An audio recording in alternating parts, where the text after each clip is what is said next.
Bueno, buenas tardes. Muchas gracias por estar aquí. Esta es una mesa redonda de la Academia Mexicana de la Lengua sobre el español en México. Vamos a revisar distintos aspectos del español en México, que es el tema primordial de estudio de la Academia Mexicana de la Lengua. Jaime Labastida, que es doctor en filosofía por la Universidad Nacional Autónoma de México, ocupa la silla 27 de la Academia desde abril de 1998, una silla que antes fue de Alfonso Méndez Plancarte y de Antonio Gómez Robledo. Jaime Labastida es actualmente director de la Academia Mexicana de la Lengua, es el 16º director de la corporación.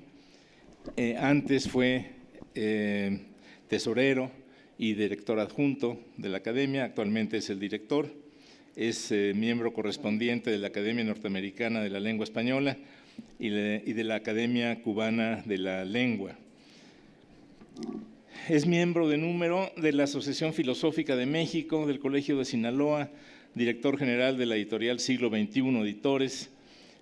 Ha recibido varios premios importantes, cabe citar el Javier Villaurrutia en 1996, el Nacional de Periodismo y el Nacional de Ciencias y Artes en 2008, es doctor honoris causa por las universidades de Michoacán y de Sinaloa, caballero de la Orden de las Artes y las Letras por el Gobierno de Francia, la Cruz al Mérito del Presidente de la República Federal de Alemania, la Medalla de Oro del Instituto Nacional de Bellas Artes, y el próximo mes de abril recibirá la medalla Fray Alonso de la Veracruz, que otorga la Asociación Filosófica de México.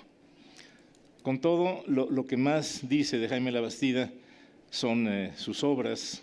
Como poeta destacan Animal de Silencios, Elogios de la Luz y de la Sombra, La sal me sabría a polvo. En cuanto a su obra filosófica y de crítica literaria e histórica, sobresalen Estética del Peligro, La palabra enemiga, Humboldt, Ciudadano Universal y Cuerpo, Territorio, Mito. Jaime Labastida va a tomar la palabra ahora para abrir esta mesa.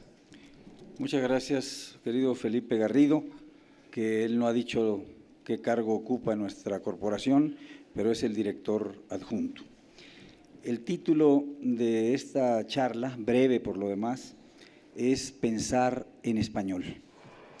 Y el título de estas palabras indica ya un camino preciso, porque trataré de mostrar ante ustedes el gran arco de tiempo en el que se ha desarrollado la filosofía en México, o aún mejor, intentaré poner ante sus ojos cómo cada día más se usa la lengua española para expresar en ella, sin que importe el objeto al que se enfoque, el pensamiento en nuestro país. Ustedes dirán, pero pues esto es obvio, pues, ¿en qué otra lengua se puede expresar el pensamiento de nuestra nación que no sea el español? Pero por lo que diré a continuación verán que no ha sido ni es obvio. Se cumple, creo, la exigencia de pensar en español, puesto que cada vez más se escribe y por lo tanto cada día se piensa mejor en la lengua española aquí en México. He usado dos sustantivos, filosofía y pensamiento, que guardan ciertamente relación entre sí, pero que no son equivalentes. La acción de pensar tiene una carga semántica más amplia que la acción de filosofar. Filosofía es un término técnico por el que se denota una actividad profesional específica, la que despliegan quienes se dedican a pensar con método riguroso temas de ontología, estética o lógica, pongamos por caso. Matizo. Porque nada importe el tema que se aborde, lo que hace la filosofía es poner en acto un método severo.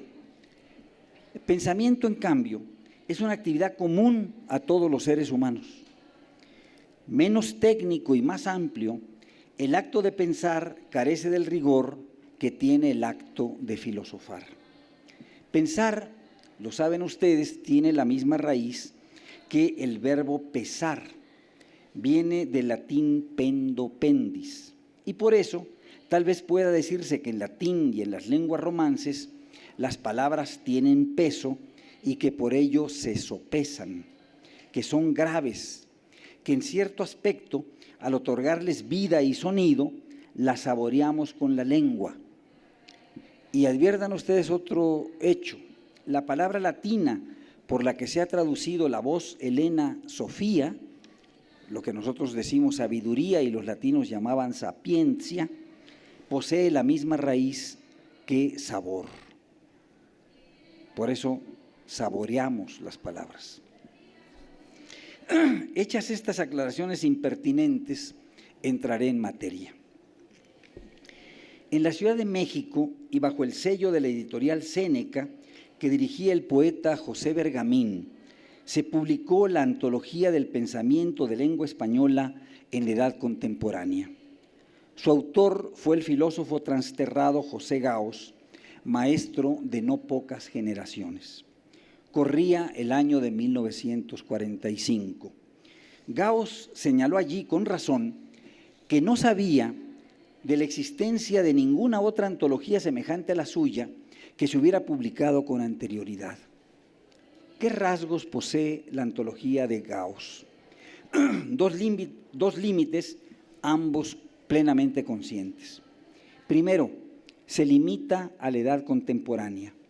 Segundo, se ciñe a la sola lengua española. Su objetivo es claro: ofrecer un panorama del pensamiento que se desarrolla en una lengua específica, la lengua española. De tal premisa se deriva por obvia necesidad una exigencia, la exigencia de pensar en español. Por eso es que digo, y lo van a ver ustedes a continuación, que no es obvio que siempre pensemos en español. José Gaos reconoce a Carlos de Sigüenza y Góngora, que muere en 1700, como el primero de los grandes pensadores que escriben en español. Sigüenza y Góngora era novohispano, nació en la Ciudad de México. A pesar de ello, Gaos inicia su antología por un texto de Benito Jerónimo Feijoo, que despliega su actividad intelectual en pleno siglo XVIII, casi un siglo más tarde que Sigüenza, ya bajo el reinado de los Borbones. Lo que quiero decir es que Sigüenza es el último gran pensador del período de los Austria, el último rey de la casa Habsburgo, muere en 1700. Gaos establece dos grandes etapas del pensamiento en lengua española: aquella que corresponde a la decadencia del imperio y la que se despliega a partir de las independencias americanas. No entraré a discutir su paradigma. Deseo, en cambio, resaltar otros hechos. Antes que ninguno, el carácter heterogéneo de los textos que Gaos recoge. Fíjense ustedes, el primer autor americano que la antología incluye es nada más ni nada menos que Simón Bolívar, un político, un militar. El último es Alfonso Reyes, con algunos capítulos de su libro El Deslinde, que se dedica, como lo saben, a la lingüística y a la teoría literaria. Se ve con claridad que la intención de Gaos es la de ofrecer textos de pensadores de diversa índole, políticos y pedagogos, filósofos en el sentido estricto del término, igual que críticos literarios. Así, el concepto de ensayo tal vez habría sido más justo para designar esta antología.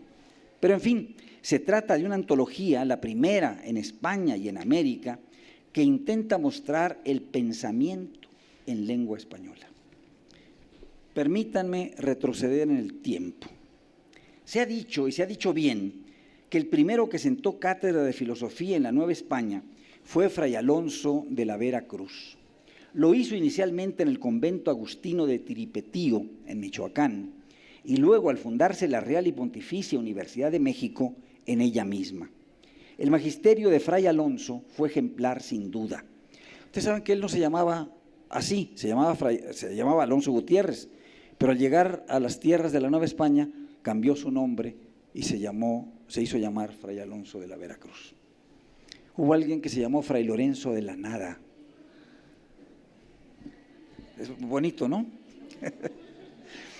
A él se deben a Fray Alonso, no solo las cátedras en las que se desempeñó, también el primer libro de filosofía publicado en la Nueva España, Recognitio Sumularum, en la imprenta de Juan Pablos, en la Ciudad de México, el año de 1554, apenas 33 años después de la caída de Tenochtitlan. También en ese mismo año y en la misma imprenta, Fray Alonso publicó su Dialectica Resolutio cum textu Aristóteles. Luego, en 1556, publicaría otro texto filosófico, igualmente en la imprenta de Juan Pablos, Speculum Conjugorum. Este libro fue reimpreso solo 6 años más tarde en Salamanca, España. No trato de hacer una historia de la filosofía en aquellos primeros años del virreinato. Solo intento mostrar el hecho de que las cátedras que se impartían en la Real y Pontificia Universidad de México se dictaban en latín. Por ende, los libros que usaban los maestros, y entre ellos y de manera destacada el propio Fray Alonso, estaban escritos en esa lengua. La filosofía, por lo tanto, era la misma a un lado y otro del Atlántico. Fray Alonso podía sentar cátedra igual en México que en Salamanca, porque la lengua latina era una camisa de fuerza que por necesidad sometía el régimen de pensamiento a la escolástica y a sus temas. La filosofía estaba marcada por este fatal origen y no podía desenvolverse más allá de esos límites. Por consecuencia, la filosofía que se enseñaba en México se enseñaba también, insisto, en España. Los primeros libros filosóficos editados en México se hallan inmersos, pues, en la atmósfera intelectual propia del Renacimiento español y son el fruto de la escolástica humanista tardía. Es evidente de suyo que Fray Alonso de la Vera Cruz se mueve en la misma órbita intelectual de su maestro salmantino, Francisco de Vitoria, cuyas ideas desarrolla en el Tratado sobre la guerra justa y el dominio de los infieles, pero que publica, obviamente, en latín, De dominio infidelium et justo velo. Lo propio ocurre con la producción filosófica de los 3 siglos virreinales. Se dicta y se escribe en latín. Es verdad que el jesuita Antonio Rubio escribió una lógica mexicana. Ah, qué bonito, ¿no? Lógica mexicana. Que fue, según nos hace saber Mauricio Béchot, leída nada menos que por René Descartes. Sin embargo, no es menos verdad que se llamó así porque se redactó en la Ciudad de México, porque, como debe ser obvio para ustedes, no hay una lógica mexicana distinta de la lógica de los franceses, de los alemanes o de los ingleses. La lógica y el razonamiento son de orden universal y se debe pensar con el mismo rigor en África y en Asia, en Europa y en América. Así pues, y esto es importantísimo, el primer texto de filosofía escrito en español en la Nueva España es obra de Carlos de Sigüenza y Góngora. Se trata de la famosa Libra Astronómica y Filosófica, publicada en la Ciudad de México el año de 1690 en la imprenta de los herederos de la viuda de Bernardo Calderón. La Libra Astronómica es un libro de inmenso rigor. En él se denota el pensamiento de un filósofo moderno, instruido en Copérnico, Galileo, Descartes, Gassendi, Kepler. Carlos de Sigüenza se ostenta como matemático y cosmógrafo. Y a pesar de que el libro está escrito en los últimos años de la dinastía de los Austria, a pesar de que su escritura es por completo barroca y nada clásica, es un texto absolutamente moderno. Contra las tesis anticuadas del jesuita Eusebio Francisco Quino, Sigüenza despliega un aparato crítico que se apoya en los instrumentos de medida propios de la época. Hace uso del telescopio y del sextante. Mide la trayectoria del cometa porque se discutía qué significaba la aparición reciente de un cometa. Y la gente creía que el cometa anunciaba males y que se había formado, eso lo dice el propio Quino, que se suponía que era un gran científico europeo, al que elogia Sor Juana, por cierto, en un soneto. Sor Juana no sabía nada de astronomía, a pesar de que le elogiemos como gran poetisa que lo fue. creía que el cometa se había formado de las miasmas que desprendían los cadáveres y los pantanos. Es lo que decía el jesuita Quino. Bueno, a pesar, pues, digo, de que el libro está escrito en los últimos años de la dinastía de los Austria y que su escritura es barroca y nada clásica, es un texto moderno. Contra las tesis de Quino, Sigüenza despliega un aparato crítico que se apoya, lo dije, en los instrumentos propios de la época. Hace uso del telescopio del sextante, mide la trayectoria del cometa en grados. Quino mide la trayectoria del cometa en palmas de la mano. Ven ustedes el rigor, ¿no? Destruye además las falsas creencias respecto de que el cometa anuncia males o de que pertenece al mundo sublunar y que se forma de las miasmas que despiden pantanos y cadáveres. Pero, de igual manera que una sola golondrina no hace verano, el libro de Sigüenza se destaca aislado como un fruto solitario y espléndido por casi 2 siglos. Todos los libros filosóficos del siglo siguiente, bajo el dominio de los Borbones, se editan en latín. Juan José de Guiara y Eguren publica en latín su Biblioteca Mexicana, en la imprenta de su propiedad y en el año de 1755. Juan Benito Díaz de Gamarra, por lo que toca a él, cabe señalar que su libro más importante, Elementa Recentioris Philosophiae, fue publicado en esa lengua, en latín, en 1774, en México, en la imprenta de Jáuregui. Los propios jesuitas expulsos dictan sus cátedras en latín y publican sus textos en Italia, igualmente en latín, salvo el caso de Francisco Javier Clavijero, que escribe su Historia Antigua de México en lengua española y que él mismo traduce al italiano y la publica en Cesena con el editor Giorgio Viciani el año de 1780. No omito decir que algunos textos de divulgación se publicaron en español, por ejemplo, en las Gacetas de Literatura de José Antonio de Alzate. Son artículos también de Juan Benito Díaz de Gamarra o del más grande filósofo de la época virreinal, al lado de Sigüenza. Me refiero a José Mariano Mociño.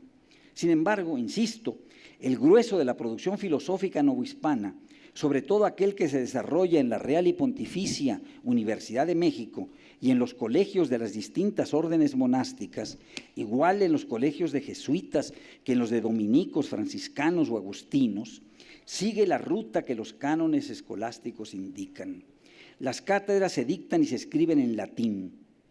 Se intenta, es cierto, una renovación de la escolástica, pero solo eso, una renovación, jamás un pensamiento moderno.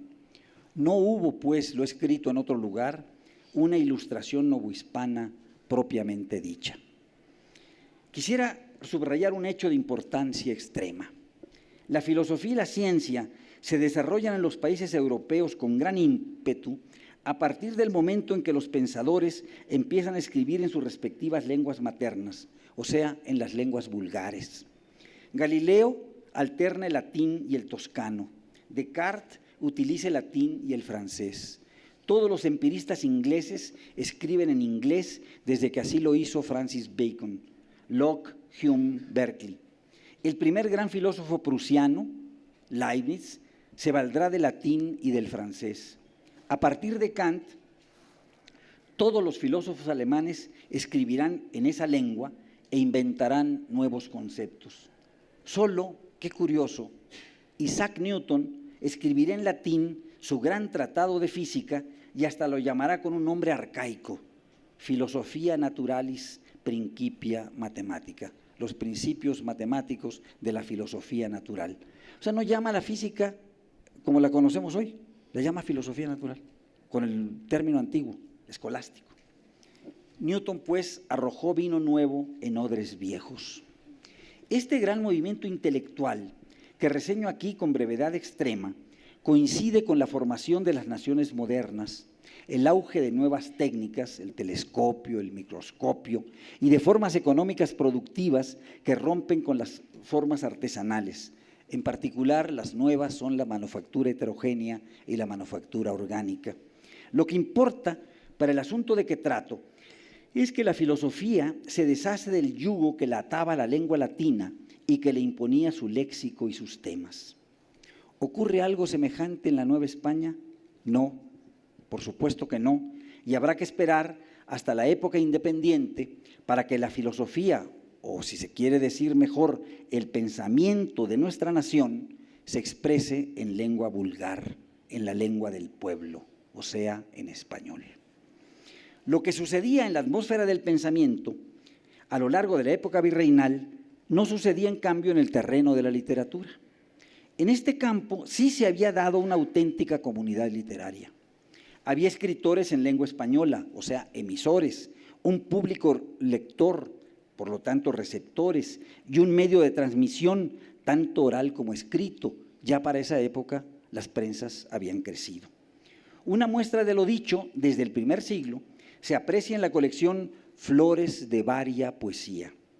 Pese a que se trata de un manuscrito que se haya depositado en la Biblioteca Nacional de Madrid, se advierte en ese códice el auge de la redacción de poemas en lengua española ya en la capital de Nueva España.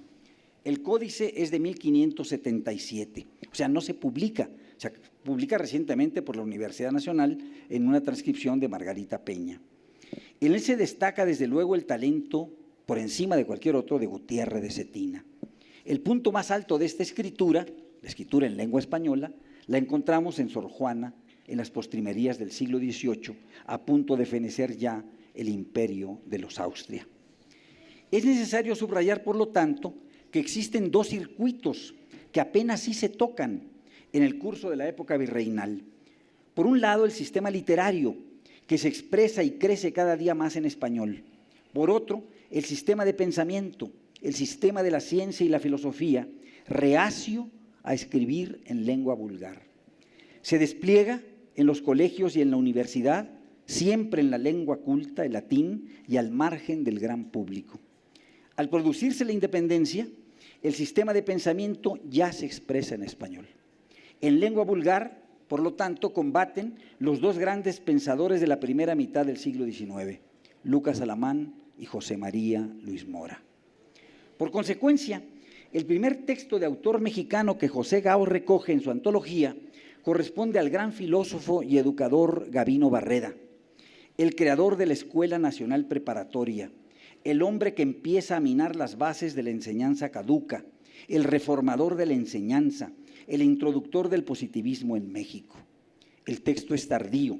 Se trata de la oración cívica pronunciada por él el 16 de septiembre de 1867 al triunfo de la República contra las fuerzas de intervención en la ciudad de Guanajuato.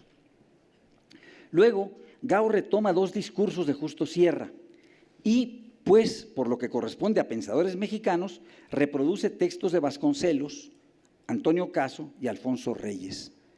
En la totalidad de la antología, solo 5 dentro de un total de 34 pensadores. De esos 5, debo decirlo, 4 fueron miembros de la Academia Mexicana de la Lengua. El único que no lo fue Barreda, porque todavía no estaba formada la Academia cuando él murió. Sin embargo, Gao no incluyó ningún texto, por ejemplo, de Melchor Ocampo, ni de los historiadores del último tercio del siglo XIX, supongamos el más grande de ellos, Manuel Orozco Iberra. ¿Qué conclusión puede extraerse de lo que llevo dicho? La antología de Gaos fue publicada en 1945. Insisto, no recoge, vean ustedes qué curioso, ningún texto de Porfirio Parra. Porfirio Parra fue miembro de nuestra academia. Sucedió en ella, en la cátedra o en la silla número 3, nada menos que a don Joaquín García Íquez Balceta, que había sido director de la academia. Y Parra publicó en 1903 un nuevo sistema de lógica inductiva y deductiva, de rigor ejemplar, que sirvió como libro de texto para la Escuela Nacional Preparatoria, en 2 tomos. Ya quisiéramos ahora tener la 4ª parte de ese rigor. Tampoco publica ningún texto de Samuel Ramos ni de Leopoldo Sea. La causa tal vez radique en un hecho sintomático. A mi juicio, la filosofía en México adquiere un carácter riguroso, o sea, el carácter de un sistema profesional apenas hacia la mitad del siglo XX. Vasconcelos puede decir algo políticamente incorrecto y de manera consciente. Vasconcelos era un simple aficionado. La mayor parte de los filósofos mexicanos que escriben en las vísperas de la Revolución vienen de las disciplinas jurídicas. Al arribar los transterrados españoles, la filosofía en México empieza a disponer de un método severo.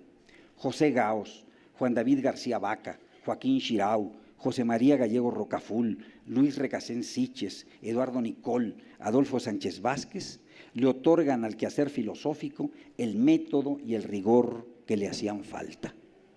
Luego, filósofos jóvenes, como Leopoldo Sea, bueno, jóvenes entonces, ¿no? Leopoldo Sea, Luis Villoro, Emilio Uranga, Ricardo Guerra, el único que sobrevive de ellos es Luis Villoro, que tiene 90 años ya, ¿no? Me parece. ¿90? Ya. También es miembro de nuestra academia, es miembro honorario. Estudiaron en Alemania y en Francia, trajeron a México corrientes nuevas. La filosofía se diversificó y cesó el dominio de una sola doctrina filosófica. Francisco Larroyo, por ejemplo, se adhirió al neocantismo. Eli de Gortari y Adolfo Sánchez Vázquez, por su parte, al materialismo. Edmundo O'Gorman inventó una filosofía de la historia. El análisis lógico del lenguaje y la fenomenología crecieron. Eduardo García Maínez hizo filosofía del derecho, pero todos se expresaron en español. Cabe trazar, por lo tanto, un arco que arranca en Sigüenza y Góngora y que culmina en O'Gorman, de Gortari, Villoro, León Portilla, García Maínez, Larroyo, Sánchez Vázquez. Tras de ellos viene una multitud que ya no escribe ni dicta sus clases solo en la Ciudad de México ni en la Facultad de Filosofía y Letras de la UNAM. Ahora la filosofía se cultiva en Morelia, Puebla, Jalapa, Culiacán, Guanajuato. Esta filosofía toda se escribe en español.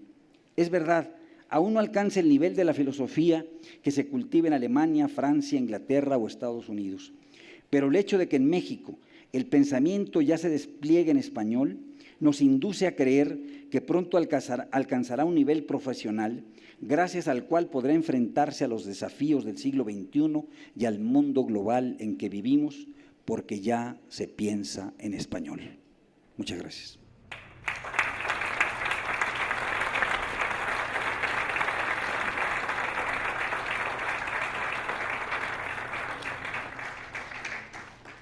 Muy bien, yo me quedo con una duda, Jaime, bueno, con muchas, pero una en especial, porque en algún momento dijiste que no se podía pensar en una lógica mexicana, que la lógica es una cuestión más general y donde se coincide, y sin embargo, de todo lo que dijiste yo desprendo que como cualquier otra materia, la filosofía, al encajar en el molde de una lengua, sufre modificaciones, sufre maneras diferentes, pueden ser matices, puede ser, pero entonces se va creando, esto con lo que has terminado, una escuela de pensamiento que está hecha en español e incluso podríamos decir en el español de México, ¿no? De manera que hay mucho que sacar de… No, bueno. Lo dejamos para el final porque si no nos desviamos antes de tiempo. Le quitamos tiempo a doña Concepción Company. Concepción Company ocupa desde 2005, desde noviembre de 2005, la silla número 7 en la Academia Mexicana de la Lengua, una silla… ¿Perdón? La 5. Sí, la 5, dije 7 por exagerado que soy, pero es la… Pero es la 5, desde 2005 además, una silla que antes de Concepción ocupó don Rubén Bonifaz Nuño. Concepción es egresada de la Universidad Nacional Autónoma de México, ahí hizo la licenciatura, la maestría, el doctorado. En la Academia Mexicana de la Lengua es la presidenta de la Comisión de Lexicografía desde 2007 y la coordinadora y directora del Diccionario de Mexicanismos que la Academia publicó junto con Siglo XXI en 2010 y del cual se está preparando actualmente una segunda edición que será mucho mayor. Además de eso, coordina un proyecto muy ambicioso, el Corpus Diacrónico y Diatópico del Español de América, un programa que recoge cómo ha sido el español en América según documentos escritos desde 1493 hasta entrado el siglo XX. Entre las concepciones, autora de muchísimas ponencias, se presenta con mucha frecuencia en distintos lugares del mundo, y entre sus obras destacan los documentos lingüísticos de la Nueva España, el léxico histórico del español de México, los 4 tomos de una sintaxis histórica de la lengua española, codirige en la revista Medievalia, es responsable de la colección de publicaciones de Medievalia y es capaz de convertir en materia fascinante los aspectos más técnicos del lenguaje. Perdón, el micrófono también. Sí. Pues si no, no puedo convertir nada. Eso no puedo convertir nada. Hola, buenas tardes. He intitulado esta charla La gestación del español de México. Es un hecho que los hablantes de todos los días, los ciudadanos de a pie, somos los dueños y los grandes creadores de la lengua que hablamos. Sin embargo, no es posible pasar por alto el hecho de que lenguas como la española, con tan altos niveles de estandarización, con la vastedad y amplitud geográfica que tiene el español, con tal cantidad de hablantes nativos, casi 500 millones en el momento actual, y con tal nivel, riqueza y variedad de productos, obras literarias en literatura oral y literatura escrita, creación científica y en general cultural, difícilmente alcanzan esos niveles de generalización, creación y estandarización si no es al amparo del poder estatal, sea por adhesión a los mecanismos del Estado, sea y más raramente por contraposición al Estado. Es decir, las lenguas con tan altos niveles de generalización y creación cultural como la española tienen esas características porque su cuidado, su enseñanza y la actividad científica y literaria que se realizan en esas lenguas están realizadas normalmente al amparo del poder estatal y suelen constituir esas lenguas razón de Estado para sus respectivos gobiernos.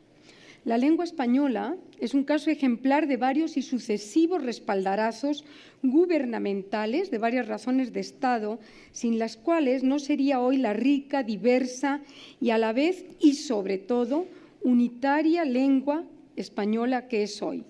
Para entender la naturaleza y carácter del español de México, el que hoy hablamos, hay que remontarse unos siglos atrás, aproximadamente 800 años atrás, pero no se inquieten, nada más me voy a tardar 20 minutos. Para la gestación del español general hay 3 momentos históricos estatales que son claves y están personificados en 3 monarcas. Habría que llamar a estos 3 monarcas los 3 reyes magos de la lengua española. Y para el español de América hubo un cuarto rey mago al que le salió mal la magia, pero fue afortunada esa magia frustrada para la buena salud del español en América y particularmente en México.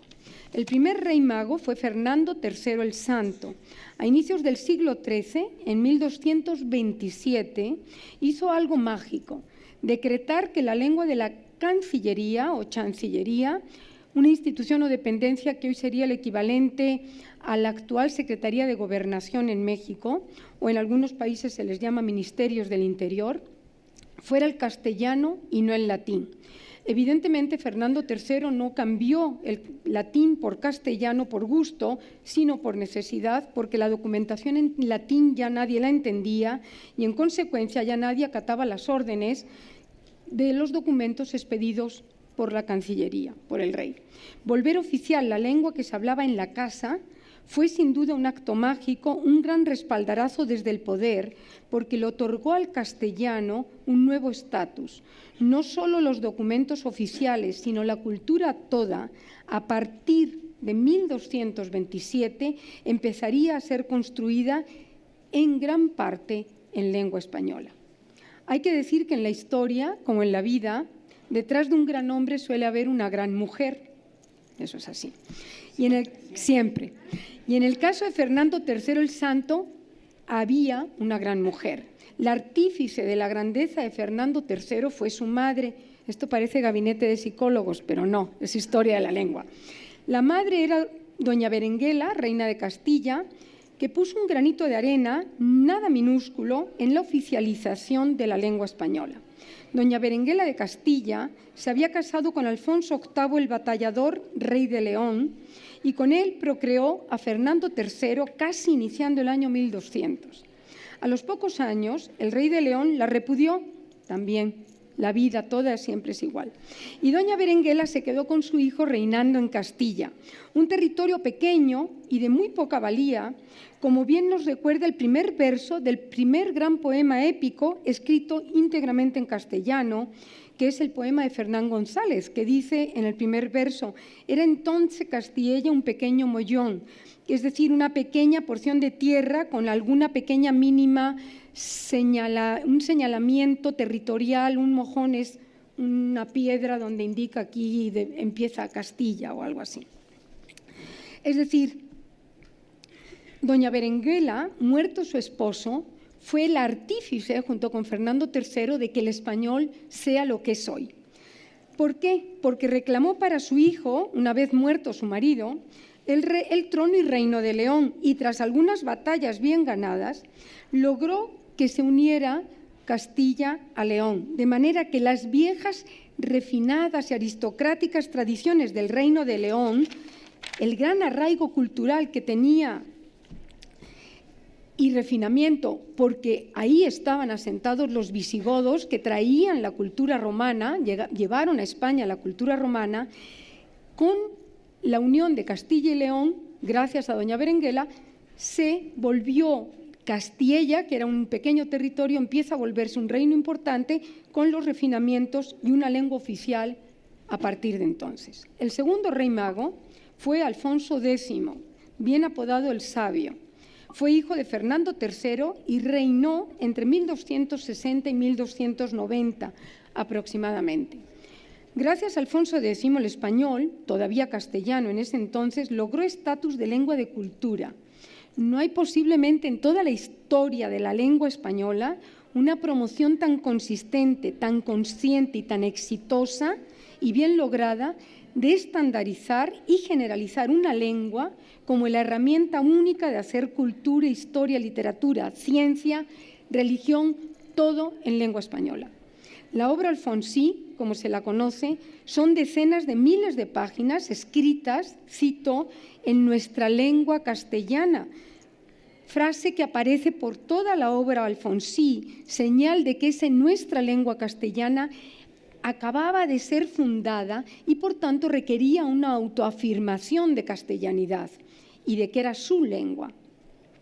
Decenas de miles de páginas, como digo, de creación lírica y épica, de historiografía, de ciencia, de cultura, de hagiografía o vidas de santos, de leyes, etcétera, etcétera, etcétera, todas ellas de una calidad y finura incomparables y sorprendentes, fueron creadas en lengua española a partir de 1250, con Alfonso X. Háganse cuenta que en aquella época lo que había es un conaculta fantástico creando en lengua española a partir de la nada prácticamente. ¿Cómo se logró? Castilla, ya ampliada por muchos nuevos territorios, se llenó de pueblos de francos, así se le llamaba a cualquiera que procediera del noreste de la península ibérica, y no solo franceses, y de ahí viene la palabra franquicia y ser franco, porque estaban exentos de ciertos impuestos para motivar la repoblación. Se llenó también Castilla de judíos, de musulmanes, de leoneses, de alemanes. Hay que recordar que la madre de Alfonso X era alemana, Beatriz de Suabia, y él hablaba alemán, y todos ellos alimentaron los scriptoria alfonsíes. Los scriptorios eran estos conacultas maravillosos de la segunda mitad del siglo XIII. y que funcionaban a tope y bien, eso es impresionante. Y todos esos pueblos tan diversos escribieron, tradujeron de sus lenguas nativas, conjuntaron conocimiento y crearon una inmensa obra al amparo del poder estatal. No hay que olvidar que el propio Alfonso X escribió su poesía personal e íntima, las cantigas en gallego, porque el gallego era casi una lengua materna para él, porque era la lengua de las nanas. ¿Por qué? Porque en Galicia retiraban a los príncipes y a los nobles para aislarlos, Galicia, que está más allá de las montañas, en un rincón más allá de las montañas, se llevaban a los nobles para retirarlos de las peligrosas luchas sucesorias intestinas, y las nanas, igual que ocurrió con el español de México, las chichiguas, son creadoras, co-creadoras de la oficialización del español, y son también importantes porque ese gallego, que era lengua nativa de muchos nobles, permea el castellano, por ejemplo, en el adverbio acullá. Eso es un portuguesismo, galleguismo. Con Alfonso X el Sabio, como consecuencia de esa tolerancia étnica, religiosa, cultural que tenían sus escritorios, entraron al castellano cientos de nuevas palabras de muy diversa procedencia lingüística. El hermoso adjetivo catalán rozagante es del castellano, el adverbio ahí te ves, ahí la llevas, es de origen catalán, sin duda. El occitanismo o provenzalismo, afeitar, afeites, son también de origen nororiental, y cientos de galicismos y de arabismos entraron y tuvieron carta de naturaleza con Alfonso X.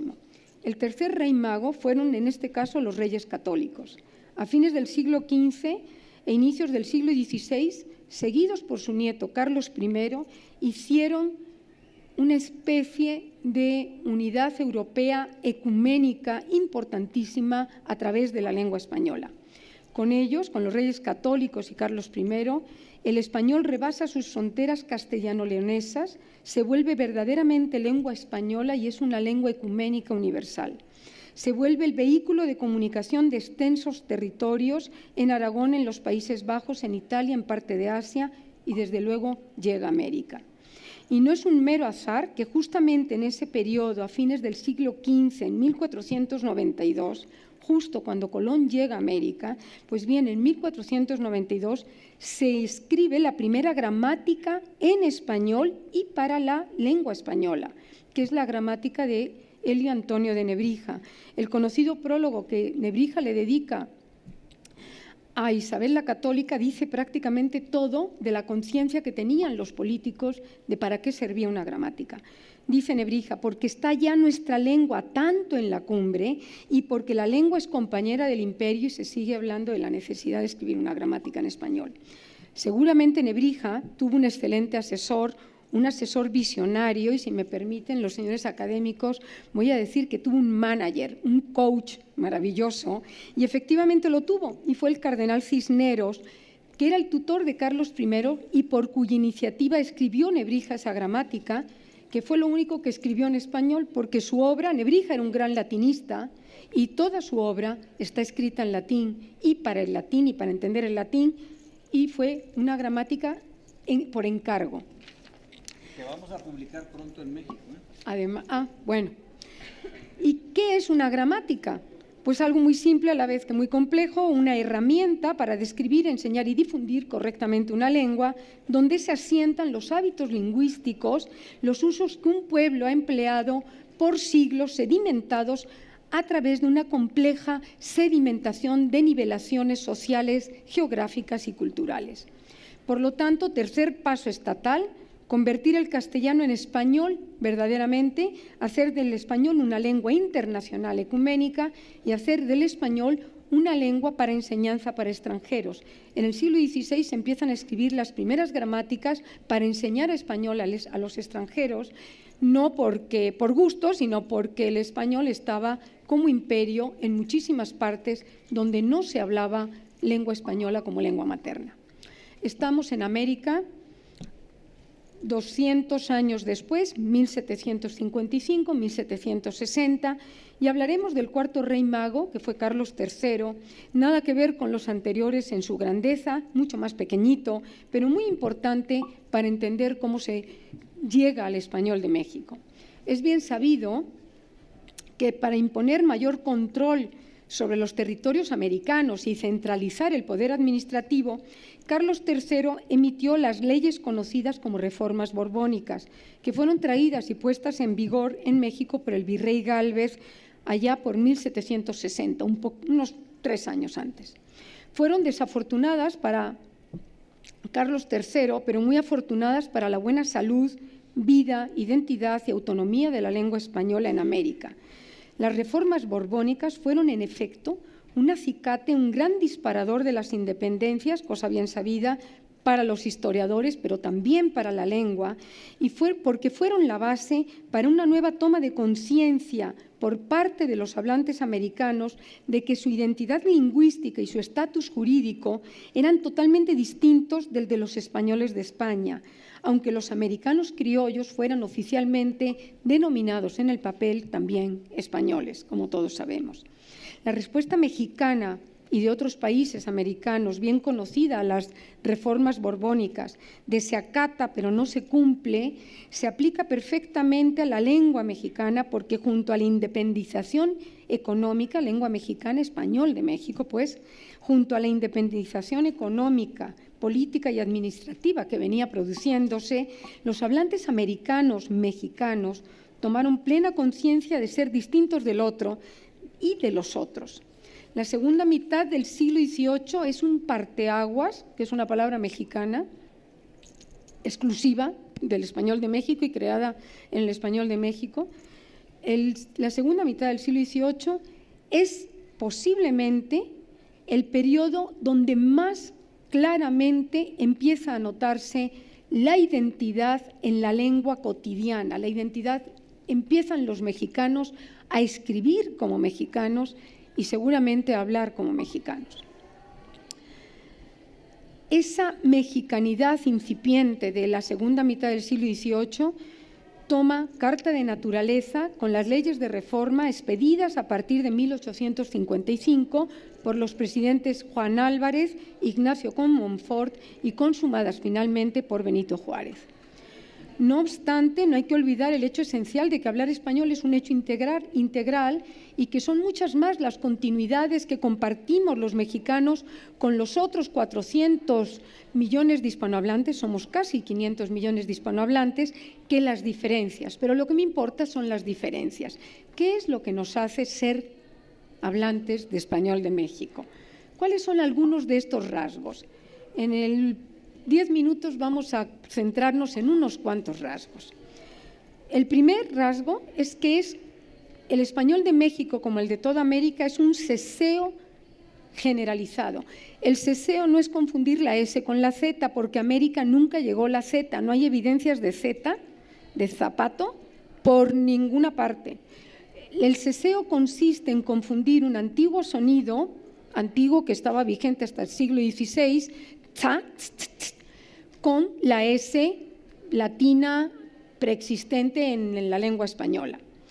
Hay que decir que el seseo no es exclusivo de América, es general para todo el mundo hispanohablante, porque lo tiene España en Andalucía, en Extremadura, en Canarias e incluso en el País Vasco. Pero sin duda el seseo es desde luego uno de los rasgos más identitarios del español de América y por supuesto de México. No hablamos con la Z y no tenemos por qué hablar con la Z. Sí hay que escribir con Zs y con Cs y con Ss, que es otra cosa. Otro rasgo, el empleo generalizado de ustedes para referirse a los interlocutores cuando son 2 o más de 2. Incluso para actos de intimidad, a los hijos se les dice, díganme qué quieren de cenar, les hago, no os hago unas quesadillas o qué quieren. La generalización de ustedes inicia en el siglo XVIII, de nueva cuenta, y se consume en el XIX, al menos para México. Esos son los datos fehacientes que tiene la documentación con la que contamos. Consecuencia de lo anterior, de la generalización de ustedes, es que se pierde Vosotros, vosotras, vuestro, os, no se usan en el español de México, no se usan desde mediados del siglo XIX. Lizardi ya escribe con el ustedes, o sea, antes de la mitad del siglo XIX, y por lo tanto ha desaparecido totalmente vosotros cantáis o vosotros decís, y quien lo usa, pues francamente es ridículo, cursi y afectado. ¿Ok? Cuarto rasgo que creo yo que es totalmente identitario de nosotros es la influencia y presencia importantísima de voces indígenas. Entraron muchas en el siglo XVIII, muchas más que en las 2 centurias precedentes, muestra de que es cuando el español empieza a tomar rasgos de mexicanidad en este país. Y además se da un proceso muy interesante a partir del siglo XVIII, y es que se sustituye vocabulario patrimonial latino por vocabulario indígena. Los mexicanos preferimos apapachar, amimar, usamos molcajete y no morteros o almireces, decimos tlapalería junto con ferretería, que se está imponiendo, chapopote y no alquitrán, etcétera, etcétera, etcétera. Además, los españoles asentados en México entre los siglos XVI y XVII también se llevaron en sus viajes de regreso a España algunos indigenismos, pero esas palabras dejaron de ser mexicanismos. Se llevaron en sus viajes el chocolate, y a partir del siglo XVII el chocolate está en lengua francesa, en lengua alemana, en inglés, en español, por supuesto. No es un mexicanismo, es un indigenismo, porque fue trasplantado, fue un regalo de México al mundo e incluso mejorado por los belgas y por los suizos, no en la palabra sino en el producto. La palabra tiza, por ejemplo, tampoco es un mexicanismo. La palabra tiza, que es un nahuatlismo, se la llevaron los españoles hacia España y a partir de ahí pasó a muchísimas otras lenguas e incluso a otros ámbitos del mundo hispanohablante como Argentina, como Uruguay, como Cuba, pero nosotros usamos un anglicismo gis, que es la palabra latina de gipsu, para referirnos al yeso con el que escribimos en un pizarrón, y hemos dejado especializado tiza solamente para el talco que le aplicamos al palo del billar. Muy bien, algo que nos caracteriza sin duda es un abuso total de diminutivos y debemos estar orgullosos de tanto diminutivo. Les voy a leer un fragmento que leo muchas veces porque es impresionante, de 1797, y ustedes díganme si esto lo debió escribir un mexicano o no. Es un confesionario, estamos en un confesionario, y es una monja confesándose con su confesor oficial. En algún momento se quiebra la relación entre la monja y el confesor, y la monja pone una denuncia en la Inquisición, y ese documento está en el Archivo General de la Nación. Gracias a que la monja se enojó, tenemos el documento. Les voy a leer. Yo a que te llegues y a que estés aquí pegadita, y tú a retirarte, peloncita. ¿Ya me ves bien, hijita mía? ¿Le has dado a tu niño, la imagen del niño Jesús, muchos abrazos y besos? Lo estrechas entre tus pechos, y que cuando se retiraba, es decir, el confesor se retiraba de la rejilla y se ponía a verla, le decía: ustedes tan prendiditas, que aunque sois mujeres, vean que todavía mezcla el ustedes con el vosotros, mujeres como las otras, no andáis como ellas, que parecen vacas, como ya os habéis acostumbrado a traerlos, los pechos, ajustaditos y andar ajuntaditas. Evidentemente la monja no debía tener ni pechitos, ni diminutivos, ni tantos atributos en diminutos, sino los debía tener posiblemente en aumentativo, pero por cariño el sacerdote le hablaba constantemente en diminutivo. En 10 líneas hay 12 diminutivos. Esto solo lo pudo haber escrito un mexicano. Muy bien. Otra característica del español de México, ya casi acabo, es el empleo masivo de construcciones posesivas que parecen redundantes y además tienen el efecto de que no es poseedor de nada. Me duelen mis pies, que es una obviedad, porque si ya puse me, ¿para qué pongo mis pies? O le duele su cabecita, si es obvio, si ya puse el poseedor con un le o un me por delante, ¿para qué repito? Pero es un rasgo de mexicanidad, la afectación por todos los lados. Vamos a ponerle su salsita. Pues ¿de quién es esa salsita? De nadie, de todos, de la taquería y de los que se la van a comer. ¿Cómo quiere su rebanada? ¿Gruesa o delgada? Nos dice la señora del supermercado mucho antes de que hayamos comprado nada, de que seamos los poseedores de la rebanada. O en las panificadoras, llévese su pastel de 15 años. O salieron a su tiempo. Pues obvio, ¿de quién va a ser el tiempo? El tiempo no es de nadie, es una medida abstracta, pero los mexicanos sí, salió a su tiempo, o salió a tiempo, pero solemos duplicar. Otra característica es que tenemos muchísimas voces que son propias del español de Andalucía y del mundo marinero, porque el español llega a través de los barcos, llega a través del Atlántico, y voces como rancho, maceta, frijol o bagazo, que son castellanas, se han generalizado en México y han perdido su carácter de marinerismos o de andalucismos. Algo que es muy impresionante es que se han desaparecido por completo la práctica desaparición del imperativo, las formas de mandato. No hay modo humano de encontrar imperativos en la documentación a partir de mediados del siglo XIX. Hay un imperativo que no se puede decir, que lo voy a decir, ve y chinga a tu madre, así, pero poco más, es un tabú, sino que se convierten, los imperativos en México se convierten en preguntas, que es un mundo de cortesías el español de México. Lo molesto con la cuenta, cosa que sorprende a cualquiera que no sea mexicano. Además de que voy a pagar, es una molestia, ¿no? Sí, ¿no sería tan amable de regalarme una tacita de café? Hice hace unos años un libro, me molesté en medir cuántas palabras usaban los mexicanos para una pregunta, una orden promedio, y cuántas usan los españoles. Los mexicanos usan un promedio de 12 palabras, de 11 o 12 palabras para dar una indicación. No sería tan amable o lo molesto con, por favor, 12 palabras. Los españoles usan 4. Un vaso de agua, por favor, ya. ¿Okay? Y a veces le dicen por favor. El por favor ya es una cortesía de los españoles. Por lo tanto, el imperativo en México está desapareciendo, no va a haber modo humano de documentarlo, ya no existe, pues, es un rasgo de mexicanidad. Relacionado con la desaparición del imperativo y las cortesías del español de México, es obvio que en el español de México se ha perdido el adverbio de negación no. O sea, no en el español de México no es, como dice la gramática, un adverbio de polaridad negativa fuerte, o sea, que sirva para él solo indicar una aseveración negativa. ¿Quieres algo? No, eso no lo pueden decir los mexicanos. Están impedidos, estamos impedidos biológicamente de usar ese no. Y entonces, lo que hace el no en México es un amortiguador. No me da su hora. ¿De quién va a ser la hora, no? Pues, ahí están los posesivos. No te la vas a acabar, no hay tos, no hay bronca, no duró ni para el arranque, o incluso en positivo, no canta mal las rancheras. O sea, los nos ya no son nos. Y por supuesto, ¿cómo sustituimos los mexicanos el no?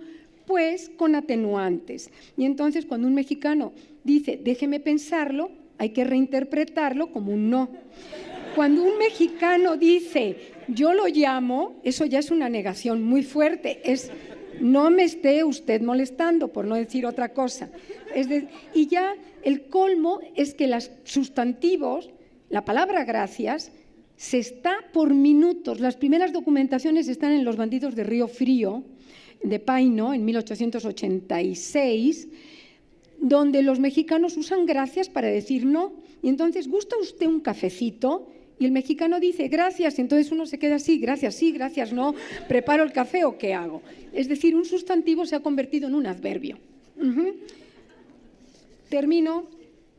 Preferimos el pretérito simple al pretérito compuesto. O sea, canté es el modo normal de situarnos en las acciones pasadas, sean muy próximas o incluso futuras. Para mañana ya acabé.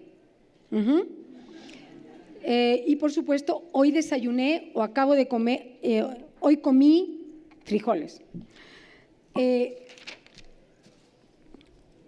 Otra característica es que tenemos un uso concordado precioso del verbo haber.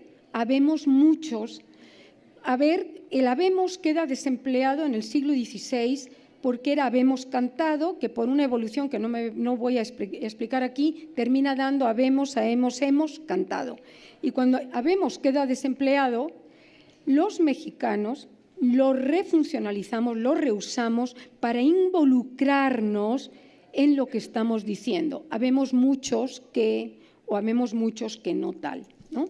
Es una refuncionalización de un desempleo. Vean. Y por último, la resemantización de significados divergentes de muchas palabras, por ejemplo, el verbo pararse, ponerse de pie, la especialización de coger, que solo compartimos con los argentinos para realizar el coito, está documentada, es muy difícil de documentar este tipo de palabras íntimas en la lengua escrita, pero hay documentaciones de 1792 inconfundibles de que aquellos mexicanos cuando cogían era para el mundo sexual y no para agarrar nada.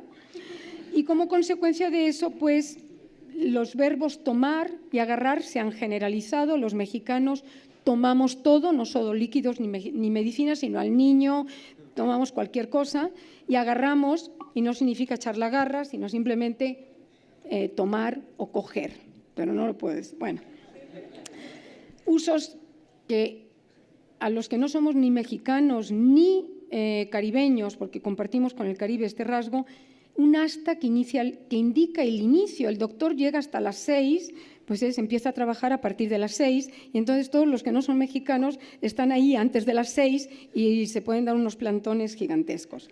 O esta maravilla de recién lo hice, recién lo... Ajá, o siempre no lo voy a hacer, siempre sí, siempre no. Esos son mexicanismos puros. Quiero y debo concluir como empecé. Sin duda, los dueños y los creadores de la lengua somos los hablantes de todos los días, pero también es cierto, y no hay que olvidar, que las lenguas son el patrimonio intangible de la humanidad, ya que con ella, y solo a través de ella, en este caso la lengua española, nos comunicamos, pensamos, pero sobre todo expresamos afectos y desafectos, contentos y malestares, pensamiento, todo en una palabra. La lengua es nuestro soporte de visión del mundo, como acabamos de ver con unos 10-12 rasgos. A este cuidado amoroso del patrimonio intangible que es el español para los 500 millones de hispanohablantes y en específico para los 120, sí, ¿verdad?, de mexicanos, casi, se ha dedicado la Academia Mexicana de la Lengua desde hace casi 150 años y desde hace 300 años su hermana, la Real Academia Española. Muchas gracias.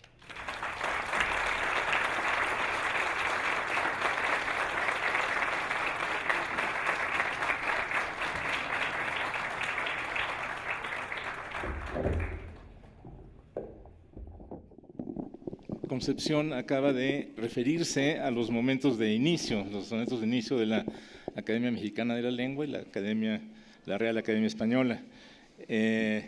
Roger Bartra acaba de entrar a la Academia Mexicana de la Lengua, su ingreso fue hace 2 semanas. No es el ingreso más reciente porque ya hubo uno posterior, pero Roger acaba de llegar a la corporación, a la Academia Mexicana de la Lengua. Después de escuchar a Concepción Company, está claro que la lengua es o debe ser una prioridad de gobierno y una prioridad del Estado. Con Roger probablemente nos acerquemos a estos terrenos. Él, como sociólogo y antropólogo amplísimamente reconocido dentro y fuera del país, con una amplia labor docente, se ha dedicado, yo diría, en su obra a borrar las fronteras entre historia, filosofía, sociología, política, ciencias sociales. Todos esos son campos que se comunican y él se ha dedicado a hacerlo. Hay 3 obras suyas que yo llamaría clásicas: Campesinado y poder político en México, La jaula de la melancolía, El salvaje en el espejo, y para mencionar, tiene muchas obras, pero en fin, entre las recientes yo destacaría Antropología del cerebro, Ajoloteada, Vida y mito de un anfibio mexicano, El mito del salvaje y La sombra del futuro, reflexiones sobre la transición mexicana, que son libros muy recientes. Muchas gracias, Felipe.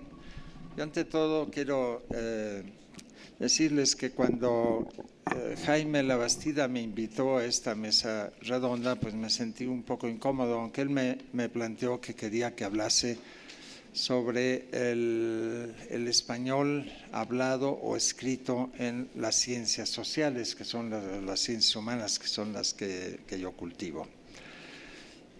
Al cabo de un tiempo se me ocurrió que podría exponerles algunas ideas, tratando de contestar una pregunta un tanto provocadora. Así como lo hemos visto, como lo ha expuesto muy bien Concepción, existe lo que muchos llaman un dialecto mexicano del español de México. Hay diferentes dialectos, hay el argentino, el cubano, etcétera. Yo pensé, y si nos preguntásemos, ¿existen dialectos del español correspondientes a las especialidades humanísticas y científicas? ¿Se está generando un habla distinta? Seguramente muchos de ustedes que han transitado por algunos rincones de la universidad, de las academias, de los colegios, pues se habrán percatado que hay una manera de expresarse bastante complicada, una jerga que a primera vista sí pareciera que está creándose, que se está consolidando una especie de dialecto peculiar de aquellos que cultivan las ciencias sociales, las ciencias humanas, y que aparentemente proviene básicamente de dos fuentes. Por un lado, la necesidad, como decía Jaime, de pensar en español, pero de buscar las palabras, los vocablos, el léxico necesario para expresarse en su especialidad. Y de ahí que se genera un léxico peculiar, diferente, y que muchas veces es bastante incomprensible. Pero esa no es la única fuente. Yo creo que hay que reconocer también que hay un lenguaje oscuro, abstruso, que casi nadie entiende y que yo realmente diría que es francamente innecesario.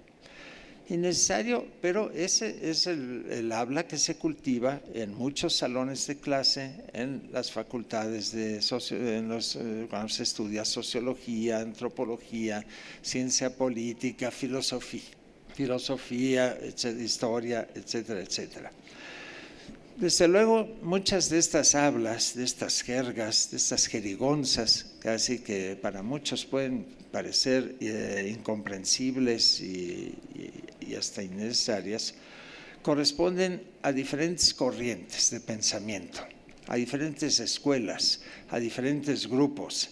Digamos que estarían los weberianos, que se expresan con todo un léxico muy peculiar, tomado de Max Weber, desde luego, los parsonianos, que vienen de Talcott Parsons, que también tienen sus peculiaridades, los heideggerianos en filosofía, los estructuralistas, los sartreanos, los marxistas, los positivistas lógicos, etcétera, desarrollan formas de lenguaje, un léxico especializado, una verdadera, aparentemente una jerga, un argot peculiar.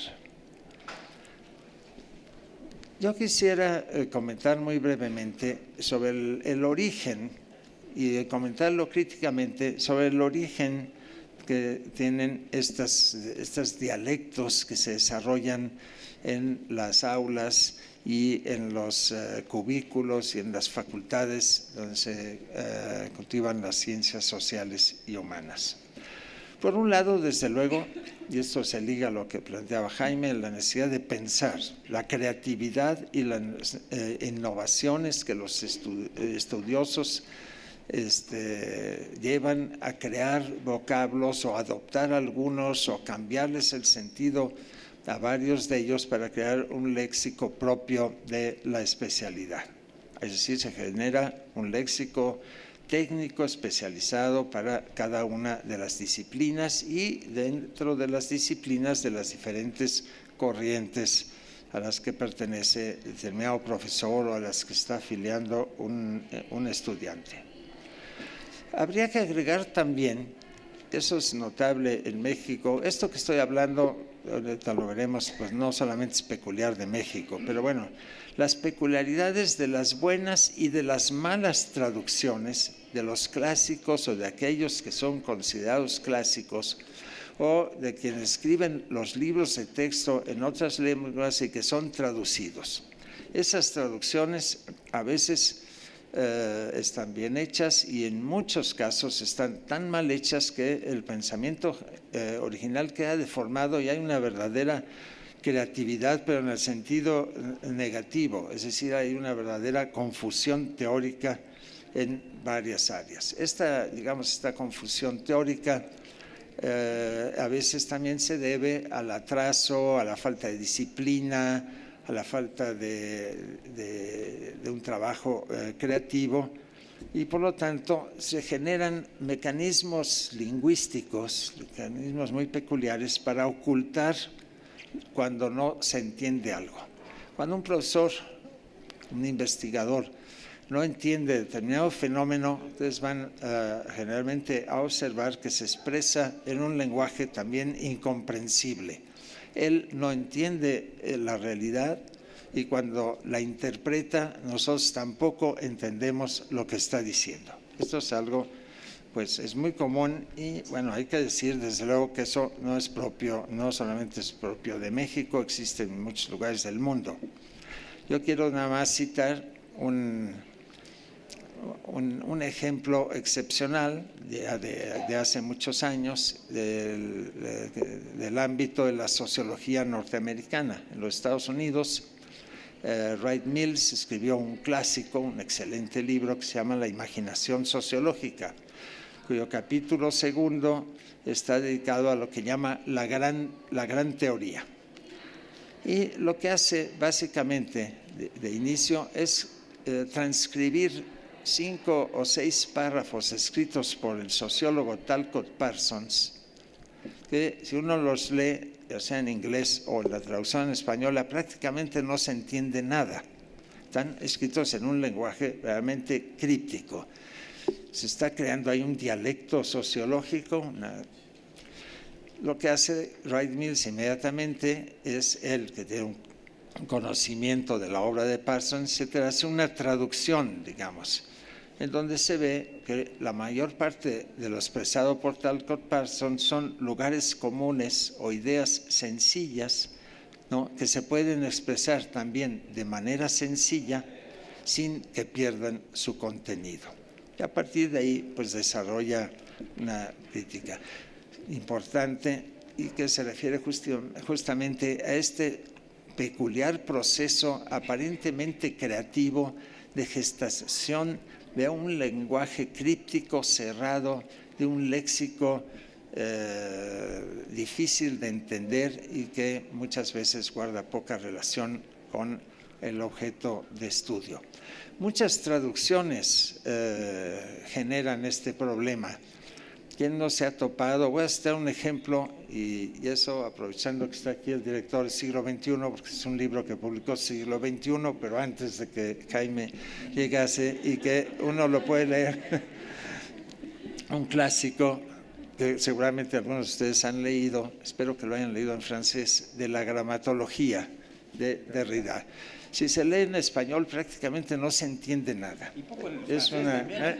En francés se entiende un poco mejor, pero ahí es bastante complicado. Es cierto, hay un lenguaje técnico, pero hay, digamos, un empobrecimiento notable. Eso ocurre con muchas traducciones. Otras, por el contrario, mejoran hasta cierto punto el original. Por cierto, una de estas mejoras, una traducción al inglés de un texto clásico de Max Weber, ¿no?, sobre el espíritu del capitalismo y la ética protestante, está hecha por Talcott Parsons y es impresionante cómo mejora el texto original. Lo vuelve un texto claro. Eso, Talcott Parsons, que se especializaba en un lenguaje bastante oscuro. Pero bueno, este fue un paréntesis. Yo creo que en las ciencias sociales, el uso del español en el habla y en la escritura, en las ciencias sociales, en las ciencias humanas, hay una tendencia, sucede una tendencia que yo diría que es bastante peligrosa.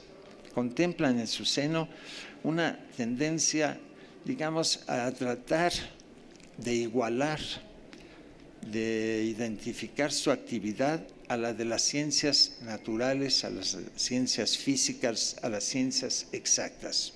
Hay una especie de envidia por la precisión con que las ciencias naturales, exactas, matemáticas, físicas, etcétera, se pueden expresar, y entonces generan una jerga equivalente que aparentemente intenta una gran precisión en el léxico utilizado. Creo que en la práctica lo que están haciendo es oscurecer las cosas por un lado y alejarse de la tradición humanista, que plantea que los investigadores, los sociólogos, los politólogos, al igual que los filósofos, los historiadores, los antropólogos, también deben ser escritores. Si se disponen a escribir los resultados de sus investigadores, deben escribir bien y con claridad. Pero con esta pretensión a asemejarse a las ciencias exactas, lo que se logra generalmente es un tremendo empobrecimiento y que se oscurezca el lenguaje.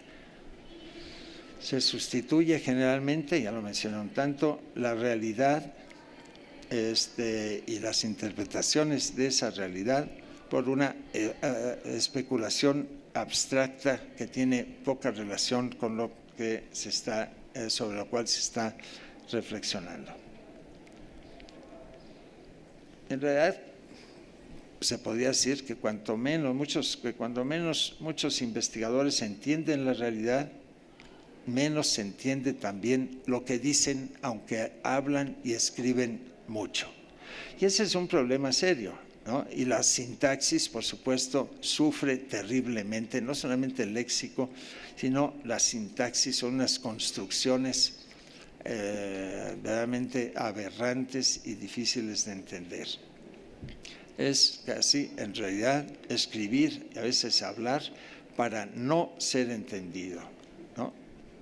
No, es algo similar, se podría decir, a ciertas jergas como el habla carcelaria, ¿no?, que está justamente desarrollada para que los demás no entiendan de qué se está hablando, porque se quiere generar un espacio cerrado. Pero eso tiene, digamos, una justificación casi en el oficio, ¿no?, en la condición de quienes viven en la cárcel o quienes están en los ámbitos, en las franjas, digamos, marginales del bandidaje, y que requieren un lenguaje especializado justamente para no ser comprendidos. Pero esa no es supuestamente la intención de los científicos sociales. Muy de pasada también me quiero referir al habla de los políticos. Ahí también tenemos unas peculiaridades bien mexicanas que pudiera ser que también se agregasen a esta idea de que existe un dialecto de los politólogos, de los políticos, de los científicos. Esa peculiaridad del habla mexicana de muchos políticos tiene un nombre, es el cantinflismo, y tiene justamente la peculiaridad de que es la expresión, el hablar sin decir nada. Lograr, es todo un arte, ciertamente, ¿no? Como el albur, lograr hablar y no decir nada. Es una especialidad además de un partido político, el PRI, pero ha contaminado a los demás partidos políticos de manera muy importante. En otros lugares del mundo, si el político no quiere definirse sobre algo, simplemente pues se calla, ¿no? En México más bien habla sin decir nada. Otra dimensión que quiero mencionar antes de terminar de manera muy rápida es pues la obvia influencia en las ciencias sociales, sobre todo en las ciencias humanas, la influencia del francés, del inglés y del portugués. En ciencias sociales, como decía, es bastante notable. En los años 70 del siglo pasado, por ejemplo, la influencia de sociólogos brasileños hizo que muchos sociólogos mexicanos hablasen en una especie de portoñol, y eso hacía que cuando daban una clase, una conferencia, pues pareciese más elevada, más precisa, ¿no? Bueno, ni hablar de los afrancesados que adoptaban una serie de términos, etcétera. Algunos con cierta creatividad se puede reconocer cuando se utiliza y ya se consagra la idea de el imaginario, ¿no? Y ya queda como algo que viene del imaginaire, ¿no? Como un sustantivo con una carga sociológica, etcétera, importante. Y del inglés ni hablar, la influencia es enorme. Puedo citar nada más una muy frecuente en la sociología actual, la palabra agency, que se usa, que se usa en la jerga sociológica como agencia, pero tiene un sentido en realidad ya de mediación muy distinto, digamos, se está adaptando un vocablo. Aquí nos podemos reír de eso o no, pero en algunos casos realmente hay una aportación. Ahora, para terminar, regreso a la pregunta inicial. El habla y las lenguas con que se escriben las ciencias sociales en México forman un dialecto. Yo voy a ser poco mexicano aquí, voy a decir directamente no. No es a lo mejor, posiblemente, a lo mejor mañana, no. Yo creo que no, que básicamente, no exclusivamente, hay elementos positivos, se trata de defectos de concepción y de pensamiento que forman una especie de jerga, que poco añaden y que además suelen tener un carácter efímero. No ocurre como en el habla popular, donde hay un fenómeno similar, y ahí está justamente la vitalidad. Ahí la corrupción, entre comillas, o la contaminación, son el motor del cambio, lo que impulsa la evolución de la lengua, lo que la enriquece. No es tan así en las ciencias sociales, aunque hay que reconocer que a veces se traen voces de otras lenguas o se crean neologismos que se van a quedar y que son interesantes. Así que no, los científicos sociales, los que practicamos las ciencias humanas, no vivimos inmersos creando un dialecto del español, ni siquiera en general, ni en su versión mexicana, sino que estamos ante un fenómeno que yo califico de esencialmente negativo. Gracias.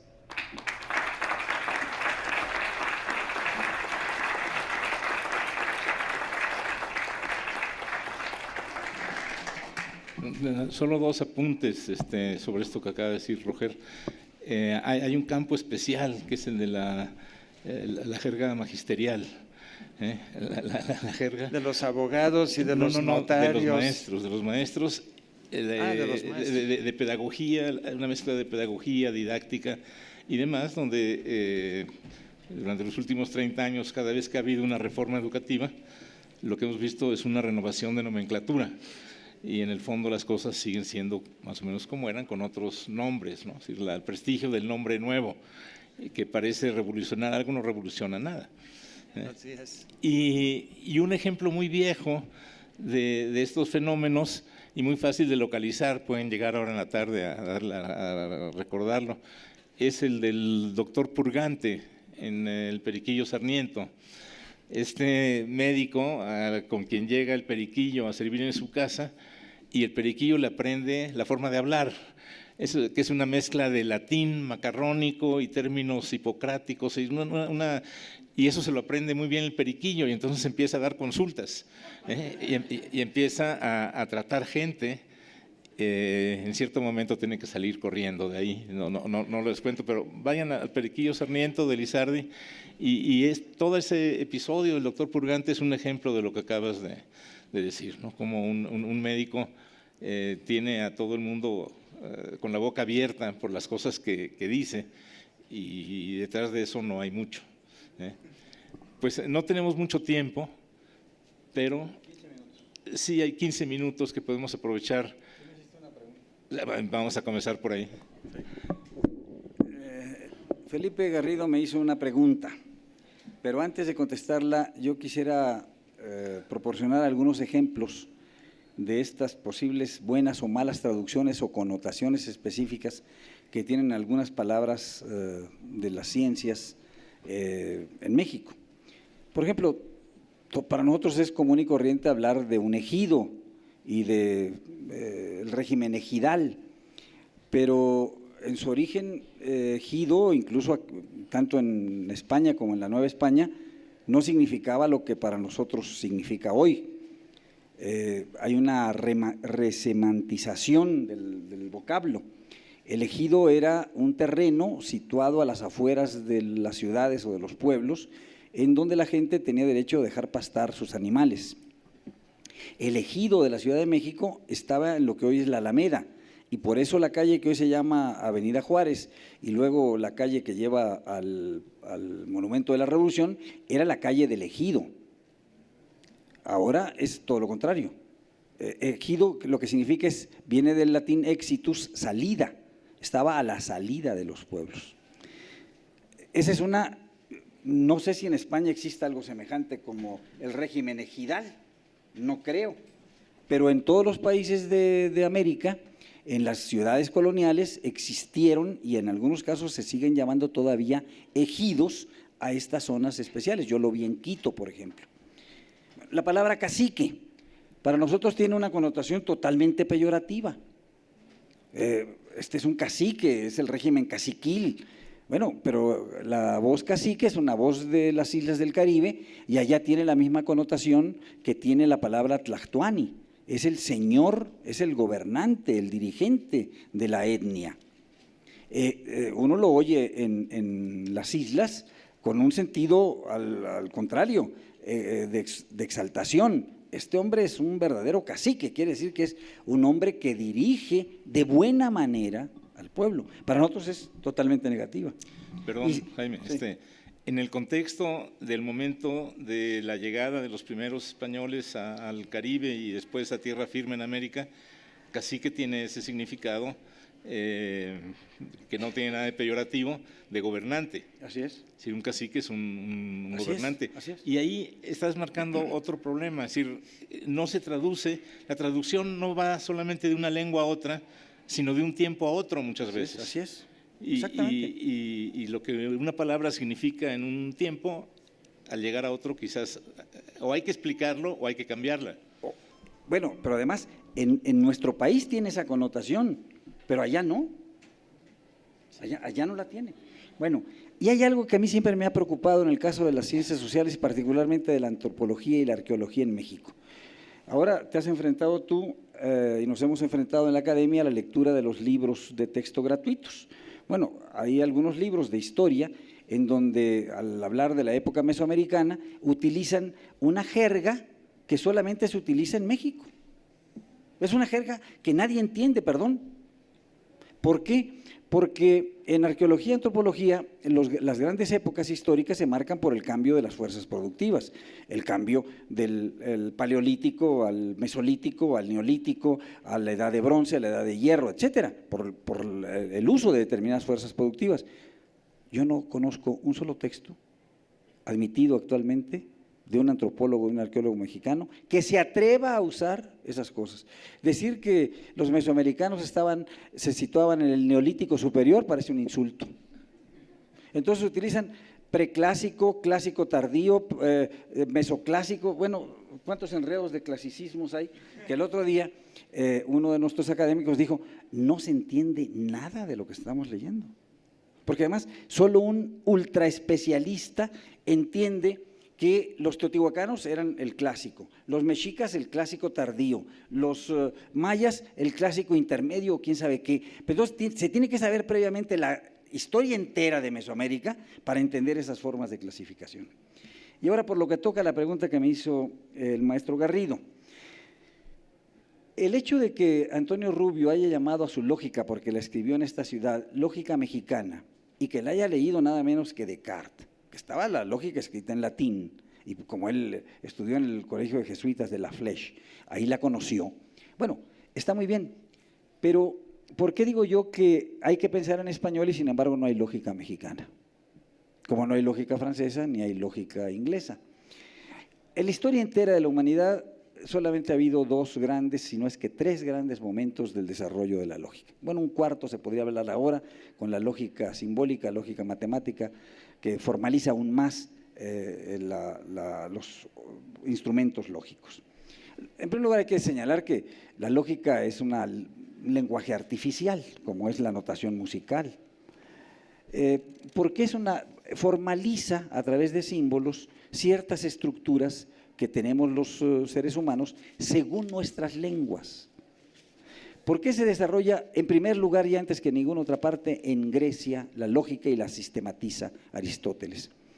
Porque esa lengua indoeuropea, el griego, tiene un verbo que no todas las lenguas poseen. Ese verbo es el verbo ser. Pero no todas las lenguas utilizan este verbo.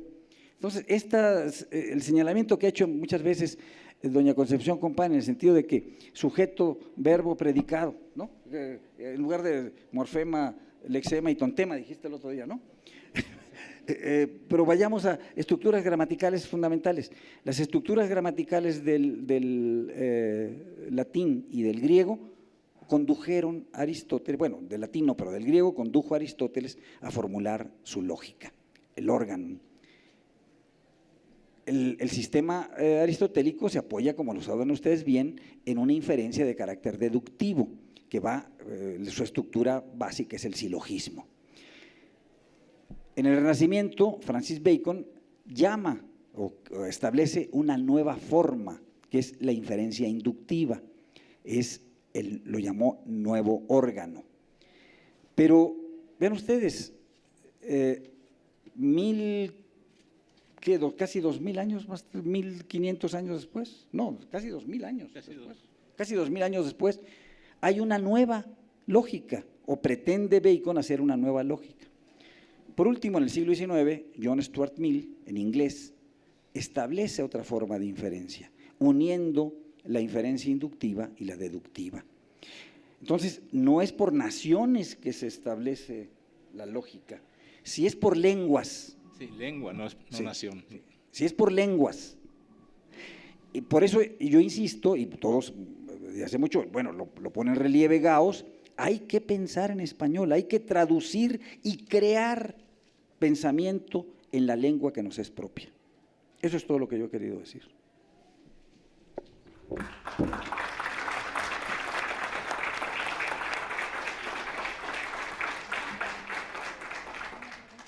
Pues hay tiempo para una pregunta y si es muy corta para dos,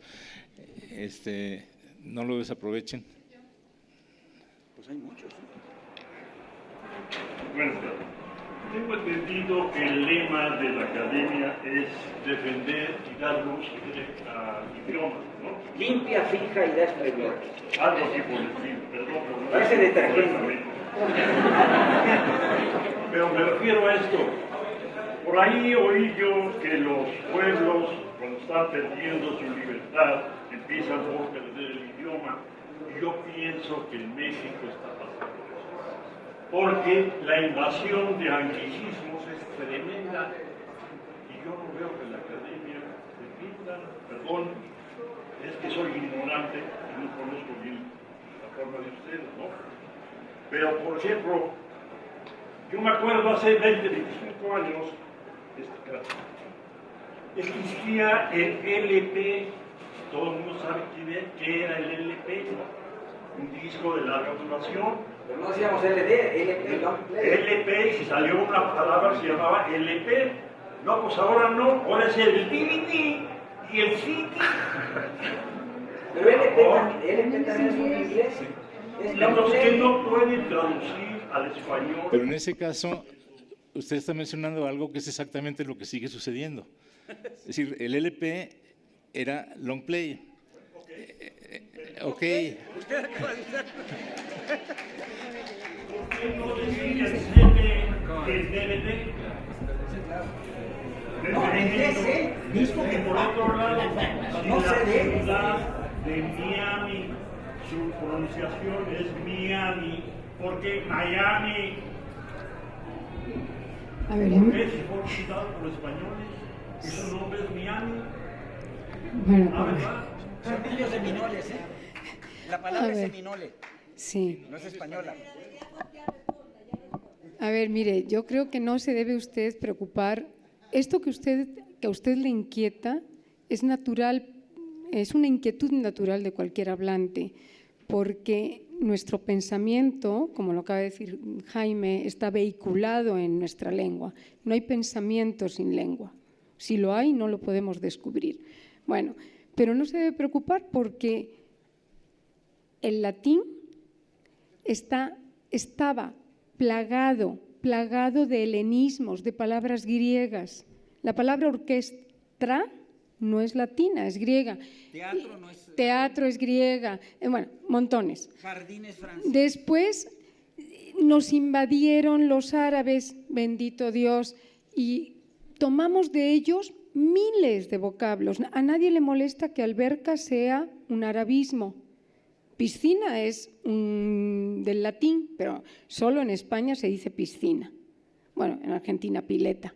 Nosotros decimos alberca, como la mayoría del mundo hispanohablante, y es arabismo.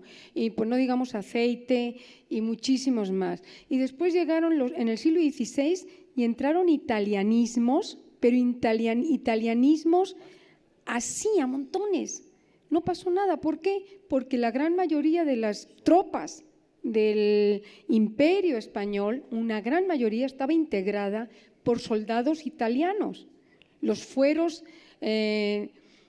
soldados de Flandes eran minoría comparados con los italianos, o sea, porque había que pagarles. ¿Y quién se va a prestar a ir a la guerra? Pues igual, ¿quién se va a ir acá ahorita? Los extranjeros, no los gringos. ¿Ok? Pues es lo mismo. Y entraron italianismos a mansalva. Uno que además no se ven a veces como italianismos, cosas como amén de tal cosa, eso es un italianismo. Quizá. El quizá entre italianismo y galicismo y latinismo. Y en el siglo XVIII entramos a un mundo afrancesado, nos sentamos en sofás y la palabra sofá es un galicismo, y el chofer y el jardín, y no le molestan, ¿verdad? ¿Sabe qué ocurre? Su pregunta tiene razón, porque estamos plagados de anglicismos, porque la pureza de la lengua no es un problema de la lengua, es un problema de la economía, es un problema de la sociedad. Si no somos autosuficientes en frijol, si no somos autosuficientes en productos básicos, si no somos autosuficientes, si tenemos un gobierno que no entiende que la lengua española es el vehículo de expresión y da más prestigio pasarnos al inglés, como daba más prestigio en el siglo XVIII pasarse al francés, o en las disciplinas sociales pasarse al francés o al inglés, no nos debe preocupar porque las lenguas viven en sus contactos humanos. ¿A usted no le molesta molcajete? Y molcajete es tan ajeno al español como long play, LP. ¿No le molesta? Sí, pero también Molcajete. Molcajete es ajeno, Molcajete entró en el siglo XVII, no se preocupe. No debería decirse CD, debería decirse DC, disco compacto. Y usted está usando... Pero en español debiera ser, según su criterio, DC. Bueno, a ver, nos alegra muchísimo, muchas gracias, porque es una prueba. Todos sabemos, el lenguaje nos preocupa a todos nos preocupa, todos quisiéramos hablar mejor, que fuera más fuerte nuestro lenguaje, y cada quien puede aportar a eso algo, porque todos nosotros somos usuarios del español. Hablémoslo y escribámoslo como creemos que debe hablarse y escribirse, y ahí estaremos ejerciendo nuestra influencia hasta donde llegue, ¿verdad? Muchas gracias por estar aquí.